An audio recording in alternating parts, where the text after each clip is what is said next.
We're going to be looking in just a moment at Titus chapter 2.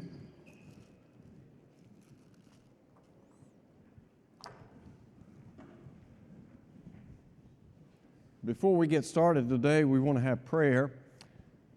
And we have been asked to remember Keith Walker in our prayers. Keith been having a tough time lately and want to keep him in our prayers as he continues to battle some health problems. He's had a tough time.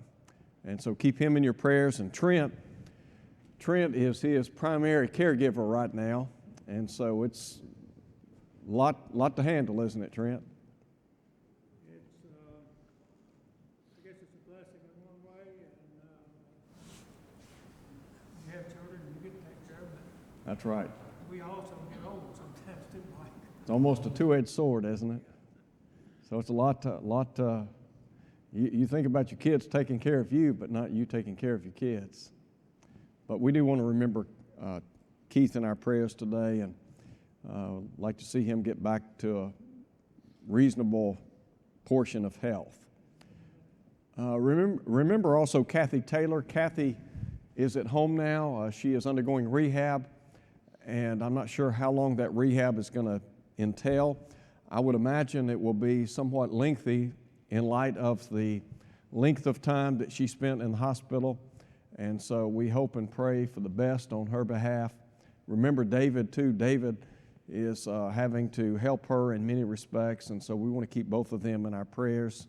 Florence Dixon went to the hospital the other day. She is back home, and she is doing much better, right, Brother Billy? As of the other day, she's much improved. Okay. Who else do we? Gary Gill is recovering from his knee surgery, and also Dale and Brown. Dale is recovering from his, but they're also dealing with a lot of cold and congestion and this stuff going around. Also, Carolyn's sister Sheila was in the hospital a few days ago in Birmingham with a stomach infection. She's now home. Okay. But she's having a difficult time with that. And George is sick with cold and all this stuff that's going around too. Okay. All right. So remember the Jacobs as well as Sheila Patel, who was recently in the hospital, and we. Mike, you've had some other Miss Ferris. Yes. Had pneumonia, she's really having a terrible time. Okay. Now is she in the hospital? As of the other day, she wasn't. She's a college. Okay. Yvette Sanders' mother, Mrs. Ferris, is that right? Is in the hospital, or I'm sorry, she is at the nursing home, but she's been battling pneumonia, and so want to keep her in our prayers today also. Who else do we need to remember? Anyone we need to? Yes, ma'am. My brother had the surgery and he's doing good and he's going home today. And then Linda's husband Jeff twisted his back yesterday and she's taking him to the hospital this morning to get him checked out. Okay. All right. So Linda's husband Jeff is at home.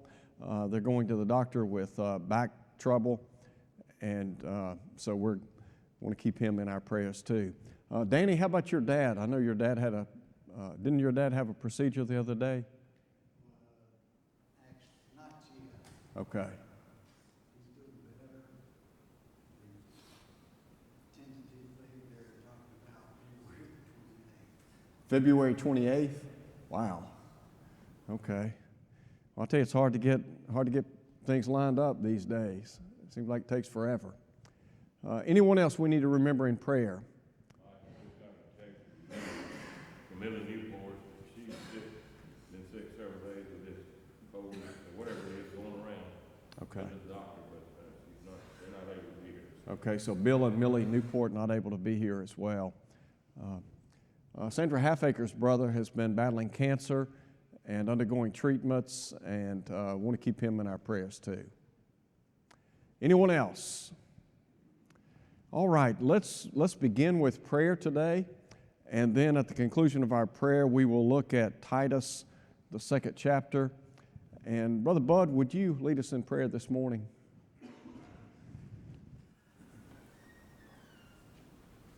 Father, we're thankful for this time that we have to come here and worship Thee, sing songs to Thee, and pay homage.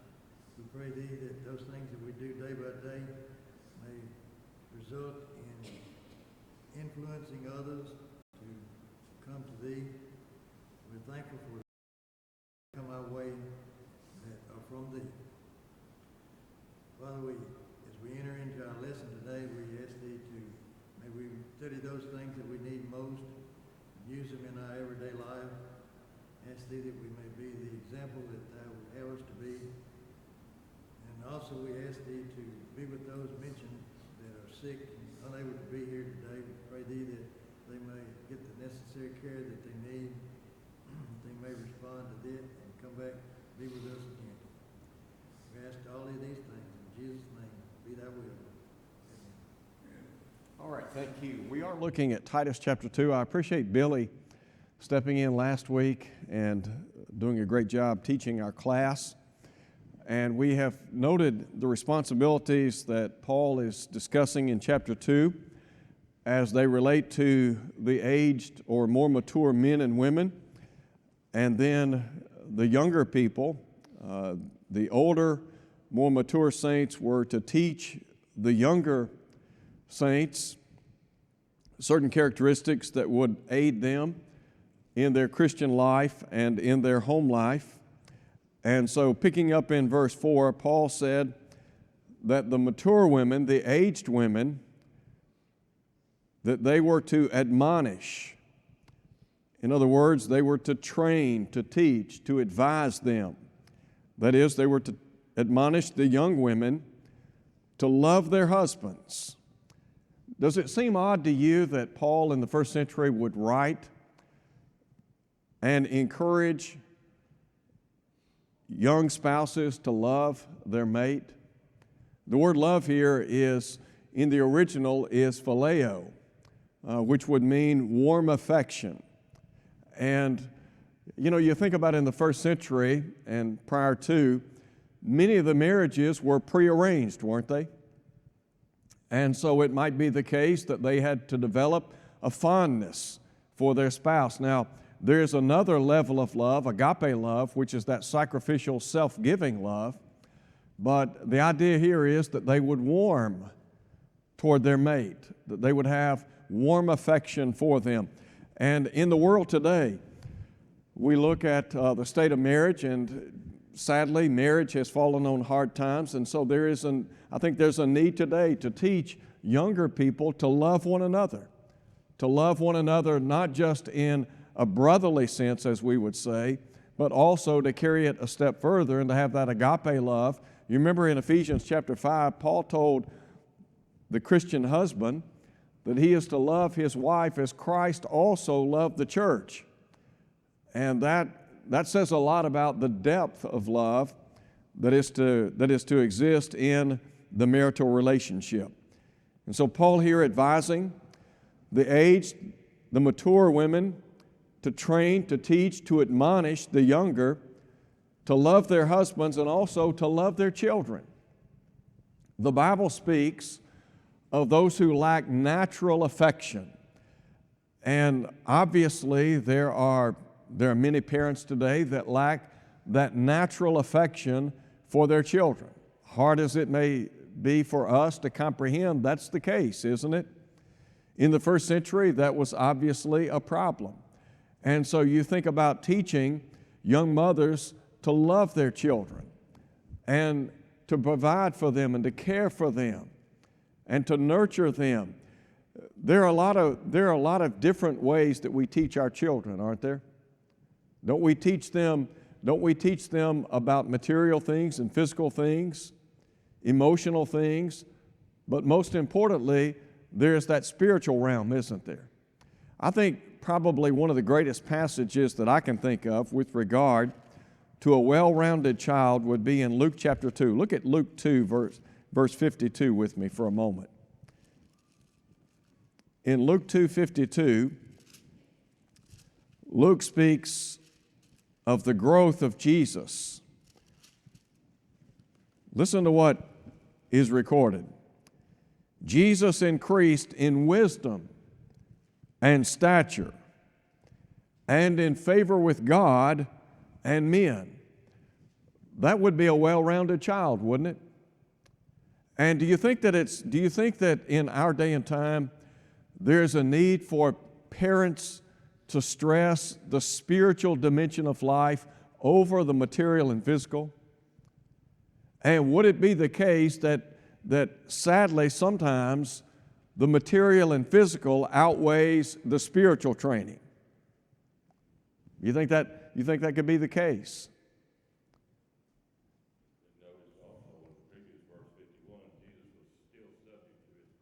That's exactly right. That's right. And there's something to be said for children learning obedience in the home and respect in the home. Look at Ephesians chapter 6. In Ephesians 6 verse 1, Paul said, "Children, obey your parents in the Lord." Now listen to what he says, "For this is right." The idea of being submissive or subjugating oneself or obedience. If obedience is not learned in the home, then children are going to have trouble, aren't they? And we look at some of the problems that we have in our world today. And I think particularly in light of our school system all across this country. And it's a tragedy. Some of the things that are going on, it's my conviction that many homes are not what they ought to be. They're not where they ought to be. And as a result of that, children are lacking in that spiritual training, in learning to be obedient, for example, to authoritative figures. If a child isn't obedient to their mama and daddy, do you really think they're going to be obedient to their teacher in school or to public administrators? And then would it be a stretch to say when they get out in the work world, there might be difficulty being submissive as an employee? And then what about with regard to civil authorities? We've got people today that turn a blind eye to civil authorities, don't they? And refuse to listen to what the law has to say. The laws of the land are intended to bless us, to help us, not hurt us. And so when Paul wrote here, "Children, obey your parents in the Lord," and that would be obedient to them insofar as the Word of God authorizes. But note what yes, sir. Brother Mike, I think, look at the world today, and if you go back to I guess it's the 60s when the Great Society was put into effect, and what it accomplished was breaking up the homes. And ever since that has happened, there was a big transition from being obedient in the normal life in the family to what we see today. That's right. And when the government gets involved in trying to take the place at home, that's usually what happens. There's no substitute, no viable substitute. I was talking to somebody the other day about the turbulent 60s. And you remember in the 60s, there was this anti-establishment movement. And really, it was a very volatile time in the history of our country. And so there was, I guess you would say, there were those that were anti-establishment, anti-authority, and if you look back to me, and obviously I'm not the last voice on this, but it seems to me that that's the beginning of a lot of our problems in America. If you go back to the 60s and you think about that very turbulent period of time. And so, again, we are where we are today because of the past, aren't we, in many respects? And didn't Paul say, whatever a man sows, that will he also reap? We are reaping the whirlwind in many respects of what took place almost 50 years ago, or a little over 50 years ago. And, there's an old saying, the hand that rocks the cradle rules the world. Well, think of the flip side of that. What if the hand that is supposed to rock the cradle doesn't rock the cradle?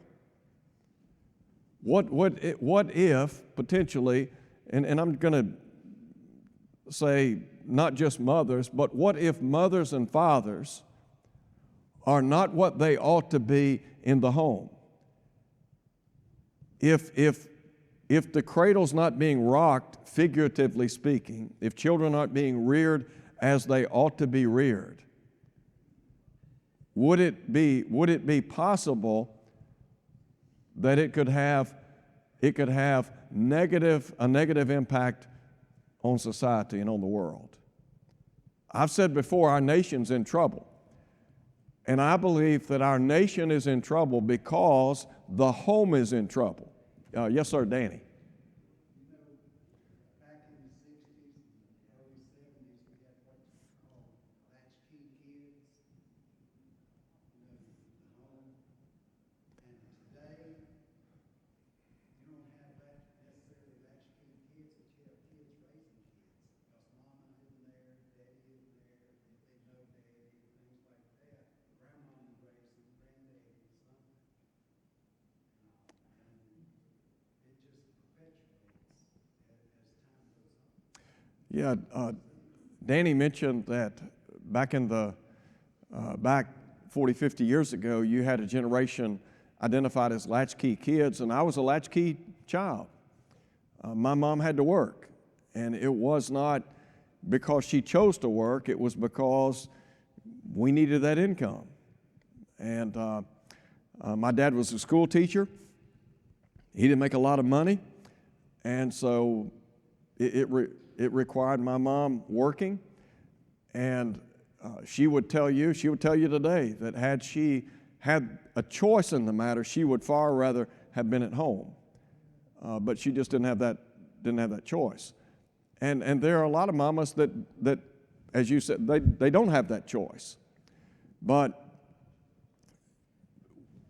whether mamas and daddies are at work or not, there are still responsibilities that have to be taken care of. Yes, sir, Brother Ray. I saw, and I don't know how accurate this is, but the baby boomer generation today, percentage-wise, abuse marijuana more than any other generation. Okay. So, well, and again, you go back to the 60s, and you had that psychedelic period, and people were well, there was a drug culture, so to speak, that was created in this country, and I'm not saying that people didn't use drugs prior to the 60s, but that's when it really came to the fore in America, and so as a result of that, we're facing a lot of difficulties today. Now, in verse 2, Paul said, "Honor your father and mother, which is the first commandment with promise that it may be well with you and you may live long on the earth." I do think that there are positives that come out of children learning obedience and respect in the home. And I think that I do believe that children are blessed when they learn these things in the home and when they practice submission and respect in the home. And listen, honor and respect doesn't cease when we get older. As we grow older and as we leave the home, we still respect our family members, our mamas and our daddies, don't we? I mean, we ought to. All right, look if you would, in verse 4, Paul said, "And you fathers, do not provoke your children to wrath." In other words, don't be so overbearing on them that you drive them away, but bring them up in the training and admonition of the Lord. And so there is this important aspect of rearing our children in the Lord. Let me give you a couple of passages of Scripture to think about in regard to the role of the home. Turn, if you would, to Psalm 78. Look at Psalm 78.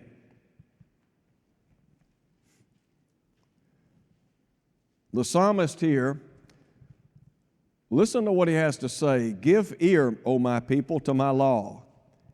Incline your ears to the words of my mouth. I will open my mouth in a parable.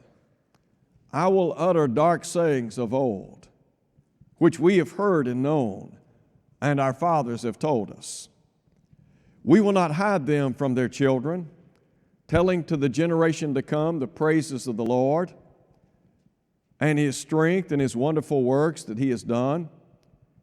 For He established a testimony in Jacob and appointed a law in Israel, which He commanded our fathers that they should make them known, listen to what He says, to their children, that the generation to come might know them, the children who would be born, that they may arise and declare them to their children, that they may set their hope in God and not forget the works of God, but keep His commandments. So what's He saying here? He's saying that families have the responsibility of passing on the faith, don't they? They were, as a matter of fact, the children of Israel, they were instructed to teach their children diligently in the law of God. And look at verse 8. And may not be like their fathers, a stubborn and rebellious generation, a generation that did not set its heart aright or prepare its heart, and whose spirit was not faithful to God. And so, if we fail to pass on the faith, there are going to be problems. And it was true in the history of ancient Israel. It's true today. Go back now, if you would, and look at Deuteronomy chapter 6 for a moment.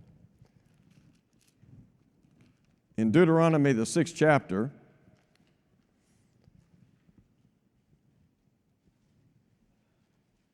God said, "Hear, O Israel," verse 4, "the Lord our God, the Lord is one.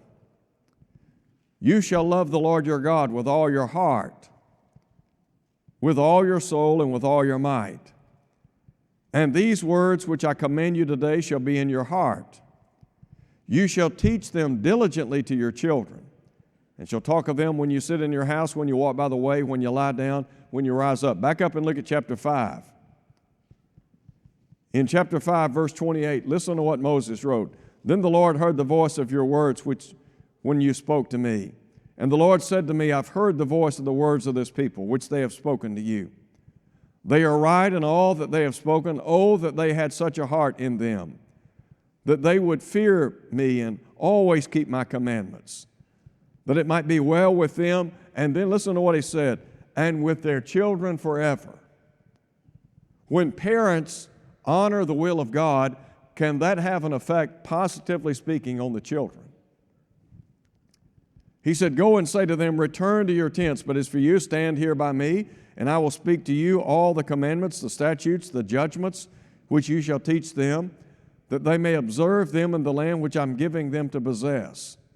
Therefore you shall be careful to do as the Lord your God has commanded you." Now listen to what he said.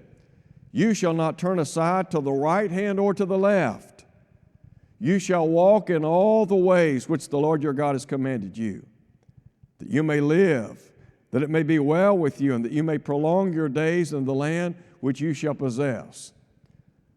Moses here is emphasizing teaching, isn't he? Now, look over in the book of Judges.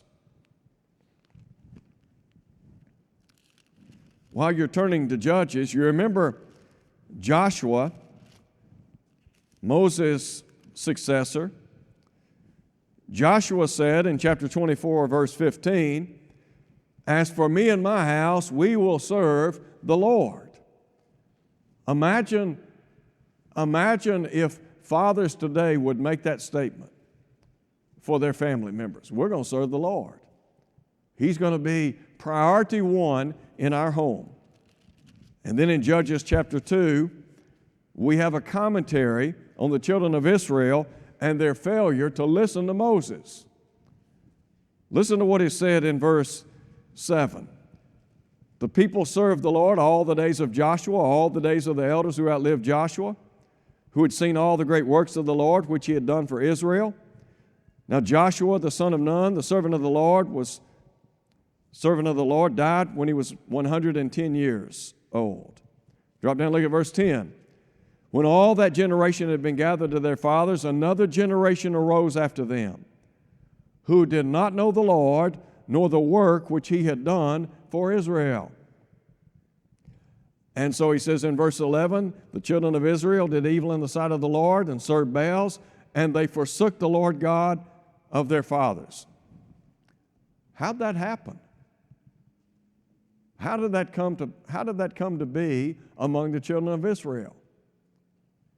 Do you think that there was a breakdown in the home? Had to be. When you think about what he said, when that generation had gathered to their fathers, another generation arose after them who did not know the Lord nor the work which he had done for Israel. God had in place things that would have enabled them to be faithful. Go back and look at Exodus chapter 13 for a minute. Let me just give you an example. You remember you have in chapter 12 the institution of the Passover. In chapter 13, listen to what God said. It shall be when your son asks in time to come, saying, what is this? In other words, what's the Passover about? You shall say to him, by strength of hand, the Lord brought us out of Egypt, out of the house of bondage. It came to pass when Pharaoh was stubborn about letting us go that the Lord killed all the firstborn in the land of Egypt, both the firstborn of man, the firstborn of animal. Therefore I sacrifice to the Lord all males that open the womb, but all the firstborn of my sons I redeem. Now, what do you think God's saying? He's saying that there's going to come a time when you're going to have teaching moments in your life. And your children are going to ask, why are you doing this? And what can you do? You can pull them to the side and say, okay, here's why we're doing this. When we come to worship, and I think particularly about younger parents who have young children, and as we pass the communion, at some point in time, they're going to see it done every week, but at some point in time, they're going to want to know what's this all about? Why do you do this every week? So what can we do? Pull them to the side and teach them, can't we?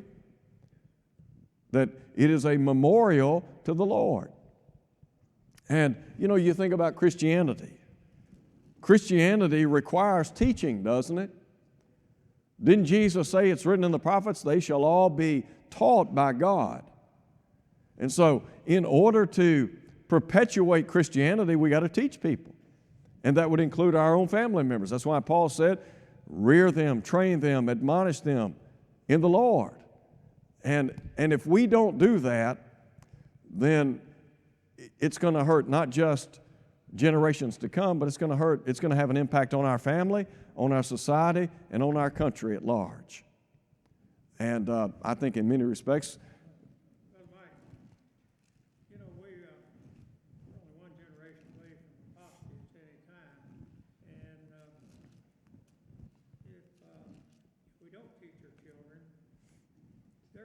susceptible to anything that is taught to them, and which is going to lead to confusion like we have in the world today. So many different religions. It's just confounding sometimes when we take one little segment that God told us to do, we abandon it and teach all this other stuff. That's true. That's true. You triggered a thought in my mind. Whose responsibility is it to teach children? Is it the school? Would it be the Christian school? Do you think that it's the responsibility of the government? It's the responsibility. Is it the responsibility of the church? The church has the responsibility to teach, no doubt. But the church doesn't assemble, but what, 4 or 5 hours a week? The primary responsibility of teaching rests upon parents. And, we can teach verbally and non-verbally, can't we? We can teach by what we say and by how we live. And do you think our children watch what we do? They're like a sponge. They soak it up, don't they? And so if they don't see in us characteristics of Christianity, then what does that say to them? You know, they say one thing, but they do another. That's inconsistent. And children are pretty good at picking up on things, aren't they? All right, listen now to what Paul said. Paul admonished the aged or the more mature women to teach the younger to love their husbands, to love their children, and to be discreet. And the word discreet here carries with it the idea of being prudent, serious, to be in control of oneself. I think about the word temperance. And so, to be in control. And then Paul said they are to be chaste, which would denote purity of life, holiness. And then Paul said they are to be keepers at home or homemakers. In other words, there are certain household duties that fall upon the woman. Now, does that mean that the husband, the father, has no responsibility? Well, of course not. Does it mean that he's not allowed to help? Well, again, of course not. It really ought to be a team effort in many respects. But to be a keeper of the home and to strive to the best of their ability to fulfill those responsibilities in the home. And, you know, anybody can have a house. There's a difference in a house and a home. A house is a dwelling place, but you can make a dwelling place a home, can't you? And let me just share with you one other verse before we move on. I thought about Psalm 127. Look at Psalm 127.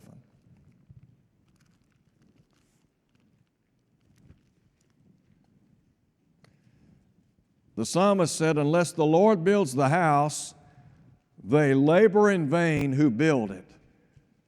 You know, sometimes we use the expression spinning our wheels. Well, you know, if we don't build our home on the Lord, we're just spinning our wheels, aren't we? You ever gotten stuck in mud or snow or ice? Boy, I tell you what, you get stuck deep enough, it's tough getting out. You have to be pulled out. And you can hit the accelerator all you want, but you're just going to spin. Well, there are a lot of homes that are spinning their wheels. And the psalmist here is saying the platform, the foundation upon which homes ought to be built is the Lord. And you think about all the troubles and trials and difficulties that we face in life, and there can be a lot of tough times that we encounter. And to know that our home is founded on God and that we have as a resource the Lord, that means a lot. Drop down, look at verse 3. "Behold, children are a heritage from the Lord. The fruit of the womb is His reward." Are we not blessed by children? Sure we are. He said, "Like arrows in the hand of a warrior, so are the children of one's youth." How many of you bow hunt? Anybody bow hunting here? You mean to tell me in North Mississippi we don't have a single bow hunter here? All right, we got one. I thought we did. I figured we got somebody here. When you're bow hunting, you've got a target in mind, don't you? You're looking to hit a deer. Well, what the psalmist here is saying is, like a hunter out in the woods holding a bow and arrow, when you draw that bow back and release that arrow, you're releasing it to a target, aren't you? In this case, he's saying that the goal of the parent is to aim for heaven. That's the target. That's what we're aiming for, isn't it? So in verse 5, he said, "Happy is the man who has his quiver full of them," that is, of children. Children are a blessing. All right, so he instructs the younger to be homemakers, to be keepers at the home. And then he says they are to be good. Now, probably a better translation of the word good here would be kind. Do you think that there is the need to be kind in the home? You know, the word kindness has kind of fallen on hard times, hasn't it? In the world in which we live. Think about all of the pressures and responsibilities that would have rested upon a mother in the first century. Many of those same responsibilities are on mothers today, aren't they? Now, there are things that have made our lives much easier. For example, when I was in Jamaica, we were out one day teaching, and a lot of times you would have in these little communities clusters of homes. And so we're in this little community, and there's just a cluster of little homes everywhere. And so I'm standing out in the blazing heat, and we're talking to somebody, they're sitting on the porch, and I happened to look over, and there was a lady that had she had a wash tub, and she's washing her clothes, and then she's got another bucket to rinse them. And then she would wring those clothes out and hang them on a line. That's what everybody did in Jamaica. That's how you kept clean clothes. Now, it's a lot easier to take dirty clothes and put them in a washing machine, isn't it? A lot easier to put them in a dryer than going out and hanging them on a line, isn't it? So there are things that have made life better. But would it be possible that under the strains of domestic responsibilities that we could, mamas and daddies, that we could become maybe a little bitter, maybe a little bit sarcastic and harsh, and maybe resent some of the responsibilities that we have to fulfill every day? You know, you think about, look, my hat's off to mamas. And I think about, you know, putting your children to bed, and you know, there's a difference in putting them to bed and getting them to sleep. Sometimes they'll go to bed, but they don't go to sleep. And sometimes when you put them in bed, what do? They cry. And you got to deal with that, don't you? And then it might be, I think about women that work, and their children are sick, and they wake up in the night and they're sick at their stomach, or they've got fever. And listen, you got to get up the next morning and go to work, don't you? And you're up trying to bathe that child and change sheets and do this and that. That's a lot of work, isn't it? Then you got to get up the next morning. I mean, it's an endless job, isn't it, in many respects? As a parent, you ever wonder, am I going to get through this? Well, sometimes those tasks, that daily grind can become just that, can't it? A grind. And so Paul's saying, look, teach these younger mamas to be kind in the home. I've always heard the expression, kill them with kindness. You know, anybody can be a grouch. You like to be around grouchy people? You know, always snapping and biting and harping on something. Man, I don't want to be around that. I don't want to live like that. Do you? And so Paul's saying, look, let me tell you how to offset that. Be kind. And I've always heard, and I believe to be the case, you get a lot further in life with honey than vinegar. And so if you use a little honey, it's going to help you, isn't it? And so think about the practicality of what Paul's teaching here. Do we need to teach parents today to be kind to one another, husbands and wives to be kind to one another? Do we need to teach parents to be kind to their children? Sure we do. And a lot of responsibility. Anybody got anything you want to add to what's been said so far?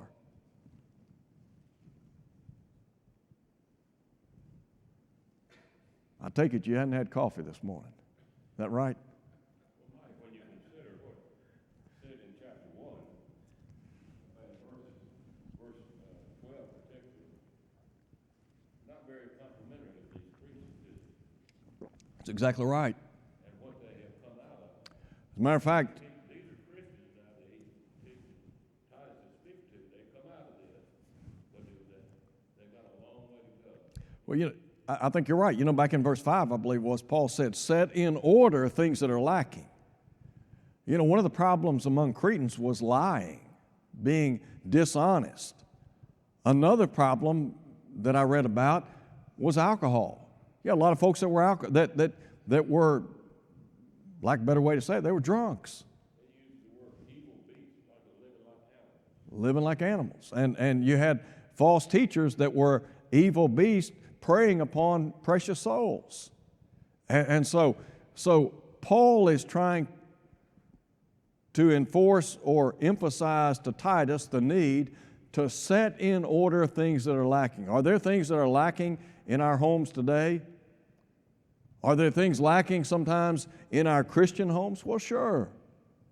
And I think about as a young parent, as Christian young people. When you bring a child into this world, there's a growing process, not just for the child, but for the parent, isn't there? And, by the time you have 2 or 3 kids, you get pretty good at it, don't you? You learn.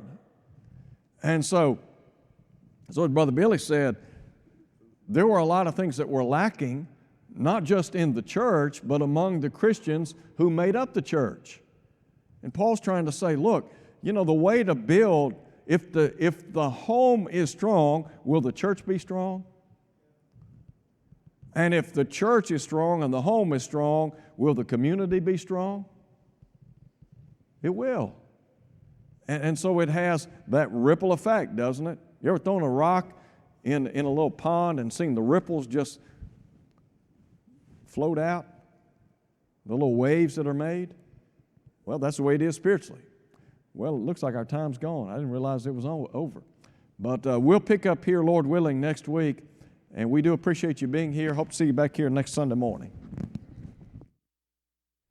Hi, Mike Hickson here. Thank you so much for watching our worship service today. We're so glad that you took time out of your schedule to be a part of our service today. We'd love to invite you to come and be a part of our worship services every Sunday. We'd love to have you on Wednesday night as well. If you have a question or a comment, please feel free